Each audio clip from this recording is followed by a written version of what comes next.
Stocks plunged Monday across the board, with the S&P 500 entering a new bear market as investors sold stocks amid worries that the Federal Reserve will need to be more aggressive to tame inflation, sparking fears it will trigger a recession.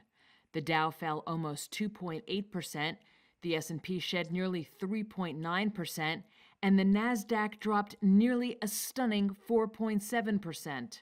The benchmark S&P has fallen for 4 straight sessions and is now down more than 20% from its most recent record closing high.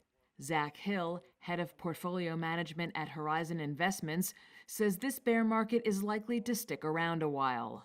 Really simply, the S&P 500 has entered a bear market because the Fed wants it to. We've been talking about don't fight the Fed, and that's been the ethos for investors since the global financial crisis, really.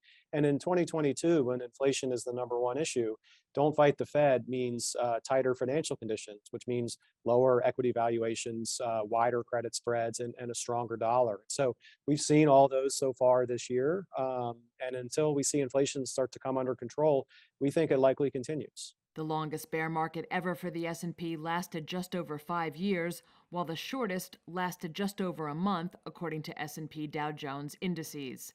On Monday, high-growth heavyweights such as Apple, Microsoft, and Amazon were the biggest drags on the market, as the yield on the benchmark 10-year U.S. Treasury note hit 3.44%, its highest level since April of 2011.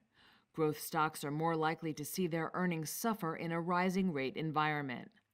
A hotter-than-expected consumer price index reading late last week prompted traders to brace for steeper interest rate hikes from the Fed, which is scheduled to make its next policy announcement on Wednesday.